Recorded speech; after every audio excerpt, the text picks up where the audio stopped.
नमस्कार दोस्तों, उत्तर प्रदेश पेपर की 25 फटाफट बड़ी खबरों में आपका स्वागत है। कमेंट बॉक्स में अपने ज़िले का नाम जरूर बताइएगा मित्रों, ताकि अगली वीडियो में आपके ज़िले से संबंधित प्रमुख खबर को शामिल कर सकूं।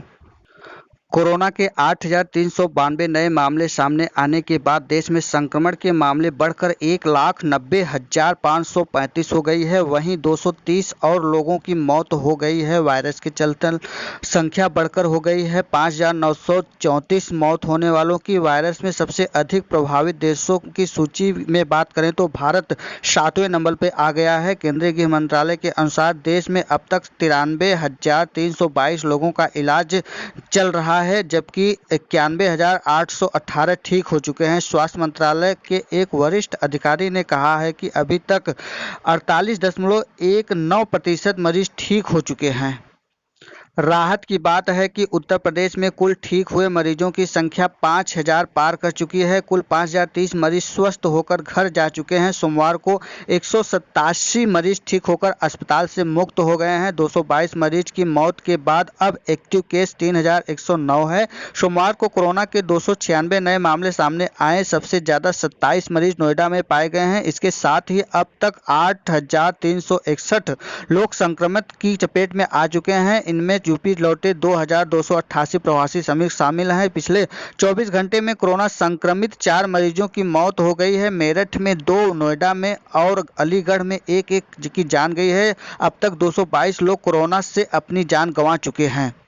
सबसे ज़्यादा 41 मौतें आगरा में हुई हैं। इसके बाद मेरठ में 29 और अलीगढ़ में 16 मौतें हुई हैं। फिरोजाबाद में 13, मुरादाबाद में 12, कानपुर नगर में 11 और नोएडा में 7 लोगों की जान जा चुकी है। मथुरा, संत कबीर नगर व गोरखपुर में 6 लोगों की मौत हुई है। वहीं झांसी में 5, गाजियाबाद, वाराणसी, बस्ती, एटा और लखनऊ में 4 लोगों की मौत हुई है। जौनपुर, अयोध्या, प्रयागराज, प्रतापगढ़ और अंबेडकर नगर में 3 लोगों की मौत हुई है।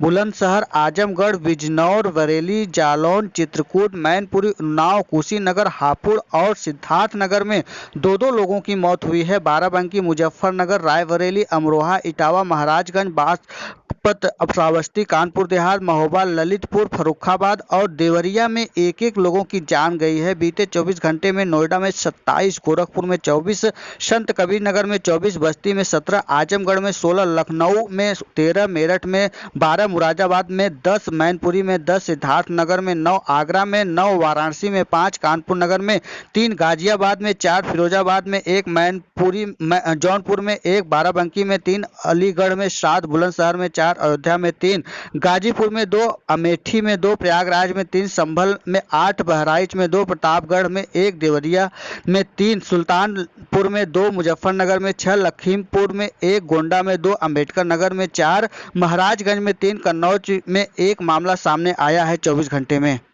देश में कोरोना संक्रमण के बीच राहत की बात यह है कि बड़ी संख्या में मरीज ठीक भी हो रहे हैं। देश में 14 राज्यों में रोगियों से ज़्यादा स्वस्थ हो चुके हैं। लोक स्वास्थ्य मंत्रालय के अनुसार अब तक 48% लोग कोरोना की जंग जीत चुके हैं। मासिक रेट रिवीजन के बाद तेल कंपनियों ने सोमवार को गैर सब्सिडी वाले रसोई गैस सिलेंडर 14.2 किलो के दाम में 46 रुपये की वृद्धि कर दी है। बीते माह राजधानी वाले में 581 रुपये के बाजार भाव वाले सिलेंडर के लिए इस माह 627 रुपये चुकाने होंगे। कमर्शियल सिलेंडर 19 किलो का जो होता है उसका दाम 100 रुपये का इजाफा किया गया है। कारोबारियों को सिलेंडर के लिए 1,223.50 रुपये देने होंगे। वहीं 5 किलो वाले सिलेंडर छोटू सिलेंडर 16 रुपये महंगा होने के बाद यह 233 रुपये का हो गया है।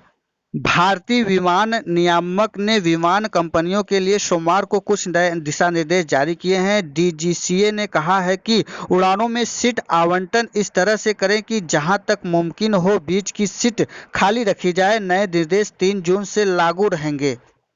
देश के बीच राज्यों में रहने वाले लोग एक राष्ट्र एक राशन कार्ड योजना का लाभ उठा सकेंगे। केंद्रीय खाद्य एवं उपभोक्ता मामले के मंत्री रामविलास पासवान ने योजना में ओडिशा, सिक्किम और मिजोरम को भी जोड़ने को मंजूरी दे दी है। पासवान ने कहा कि 1 अगस्त तक उत्तराखंड, नागालैंड और मणिपुर को जोड़ने के लिए कदम उठाए जा रहे हैं। मंत्रालय की कोशिश है कि 31 मार्च तक पूरे देश में एक राष्ट्र एक राशन कार्ड लागू हो जाए। इस महत्वाकांक्षी योजना के लागू होने होने के बाद किसी भी राज्य में किसी भी राशन की दुकान से राशन ले सकेंगे।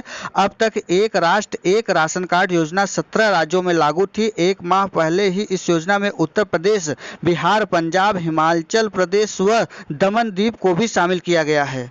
प्रयागराज में मास्क नहीं पहना तो होगी सख्त कार्रवाई। कोरोना का कहर अभी खत्म नहीं हुआ है, हमें इसके प्रसार को रोकना है। हर नागरिक को यह बात समझनी होगी। आज देखा गया कि लोग बिना मास्क लगाए निकले हैं, ऐसे लोगों पर रोजाना कार्रवाई होगी। मजिस्ट्रेट और पुलिस को निर्देश दिए गए हैं।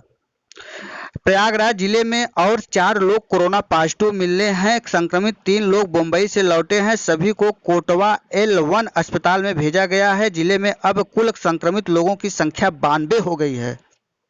मानसून ने सोमवार को तय समय पर केरल में दस्तक दे दी है। हालांकि मौसम विभाग ने 5 जून तक पहुंचने की बात कही थी, लेकिन बंगाल की खाड़ी में बने निम्न दबाव क्षेत्र से फायदा हुआ और मानसून केरल में पहुंच गया। 4-5 जून को यूपी में फिर आंधी पानी के आसार। मौसम विभाग ने 4 और 5 जून को प्रदेश में एक बार फिर आंधी पानी के आसार जताए हैं। 4 जून को प्रदेश के कई हिस्सों में बादल छाएंगे और आंधी चलेगी। 5 जून को भी ऐसा ही मौसम रहने का आसार है। गाजीपुर में 24 घंटे में 2 पॉजिटिव मिलने के बाद मरीजों की कुल संख्या 58 एक्टिव हो गए हैं पॉजिटिव वाले। वहीं कुल मामला 2745 मिला है गाजीपुर में, जिसमें 58 लोग पॉजिटिव हैं और 2131 लोग निगेटिव पाए गए हैं। वहीं 486 लोग का जांच चल रहा है।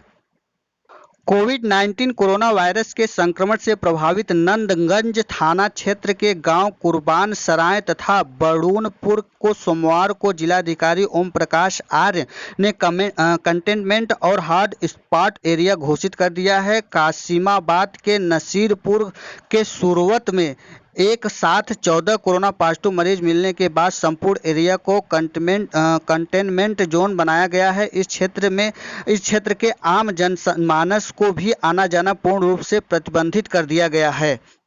औद्योगिक गतिविधियां सतर्कता से बढ़ाएं, योगी सरकार। मुख्यमंत्री ने टीम 11 की बैठक के दौरान कहा, जून में लक्ष्य के अनुरूप राजस्व प्राप्ति के लिए गंभीरता से होगा प्रयास।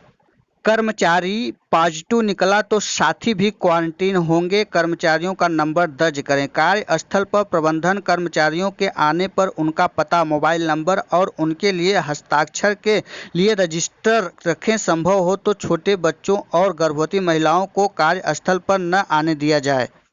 लखनऊ और कानपुर के पासपोर्ट सेवा केंद्र सोमवार से खुल गए। इस पासपोर्ट सेवा केंद्र को 50% साक्षात्कार के साथ खोला गया है। लखनऊ में 500 आवेदकों के लिए सेवा केंद्र खोला गया। पहले दिन 138 आवेदक आए और 110 का फॉर्म स्वीकार हुआ। कोरोना संक्रमण के साथ स्वास्थ्य विभाग ने मौसमी बीमारियों से निपटने के लिए भी कमर कस ली है। इसके लिए सभी अस्पतालों को अलर्ट भेज दिया गया है। अस्पतालों में डेंगू, मलेरिया और डायरिया समेत दूसरे मौसम बीमारियों के इलाज के संसाधन जुटाने को कहा गया है। केंद्र की कारोबारियों किसानों को सौगात। फैसले, फसल का 1.5 गुना दाम, उद्यम के लिए आसान दर्ज। 20,000 करोड़ के ऋण की मंजूरी। MSME को 50 से 83% तक बढ़ा। 14 फसलों का समर्थन मूल्य। हिंदी फिल्मों के मशहूर संगीतकार जोड़ी साजिद वाजिद के वाजिद खान का सोमवार तड़के निधन हो गया। वे 42 वर्ष के थे। भाई साजिद ने उनके कोरोना पॉजिटिव होने की पुष्टि की और बताया कि उन्हें दिल का दौरा पड़ा। उन्हें एहतियातन परिवार और बेहद करीब दोस्तों की मौजूदगी में वर्सोवा कब्रिस्तान में सुदूर-ए-खान किया गया। कोरोना के एक सैंपल लेने में खर्च होते हैं 4,000 रुपये। PPE kit, mask, VTM Spain की बढ़ती है जरूरत। स्वास्थ्य विभाग फिलहाल निःशुल्क सैंपलिंग करा रहा। ये था आज का उत्तर प्रदेश पेपर की 25 फटाफट बड़ी खबरें। वीडियो अच्छा लगा हो तो देव एकेडमी को सब्सक्राइब, लाइक, शेयर, कमेंट करना ना भूलिएगा दोस्तों। वीडियो में अंत तक बने रहने के लिए बहुत बहुत धन्यवाद। फिर मिलते हैं एक नई सूचना के साथ, तब तक के लिए नमस्कार।